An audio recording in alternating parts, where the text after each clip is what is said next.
কি দাদা কোথায় আসছেন? চিনতে পেরেছেন? হ্যাঁ চিনতে পারছি। পাঠশালায় এসেছি। পাঠশালা স্কুল ছেড়ে পাঠশালায়?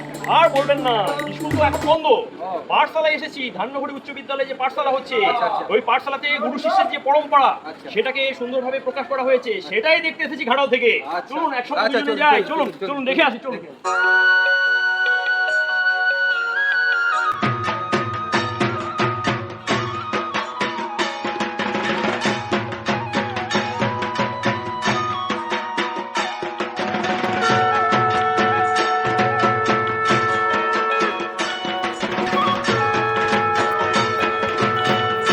বর্ষে মা দুর্গা সেবা সংঘের উপস্থাপনা।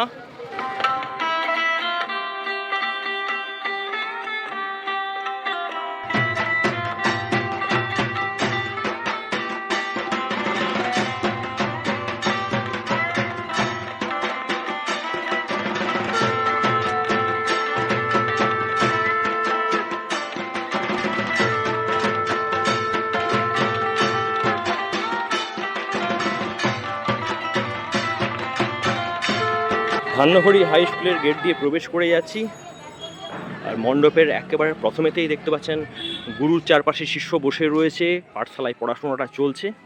আস্তে আস্তে এর পাশ দিয়ে এগিয়ে যায়।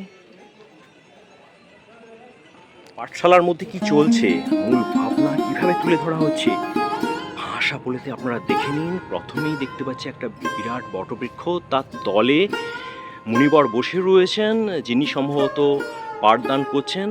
মানে তার শিষ্যদেরকে শুধুমাত্র বৌদ্ধিক শিক্ষা না, তার সঙ্গে নৈতিক শিক্ষা এবং ধর্মীয় শিক্ষা দিয়ে চলেছেন। 90 দশকের নস্টালজিয়া, হ্যারিকেনের আলোয় মা তার ছেলেদেরকে পড়াচ্ছেন। এখন এটা দেখাই যায় না, আস্তে আস্তে থিম ভাবনাগুলো একটা একটা করে তুলে ধরছি। গ্রাম বাংলা দেখতে পাচ্ছেন মাটির উনান, লণ্ঠন। গ্রাম বাংলার ছেলেমেয়েরা বাড়ির উঠানেতে খেলার মাধ্যমে অনেক কিছুই শিখছে, সেটাও ফুটিয়ে তোলা হয়েছে। বাড়ির ভেতরে দেখতে পাচ্ছেন মা তার ছেলেকে একদিকে যেমন হাঁড়ি সামলাচ্ছে, তেমনি পড়াশোনাটাও করাচ্ছে। এই দৃশ্যগুলো কিন্তু আস্তে আস্তে আমাদের সমাজ থেকে আমরা হারাতে বসেছি। আর এখানে চারপাশটাতে বৌদ্ধিক শিক্ষার বিভিন্ন উপকরণকে একেবারে ফুটিয়ে তোলা হয়েছে।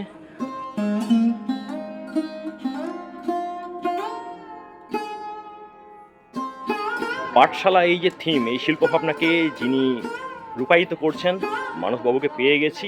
এইটা জাস্ট আমার একটা মেসেজ যে প্রত্যেক ছাত্রছাত্রী তাদের শিক্ষাকে সম্মান দিয়ে ভালোবাসুন এবং একটা স্নেহের একটা জায়গা তৈরি হোক। আর পাঠশালা থিমের মধ্য দিয়ে স্বর্ণযুগের সেই দিনের কথাগুলি আমাদেরকে তুলে ধরা হচ্ছে, যে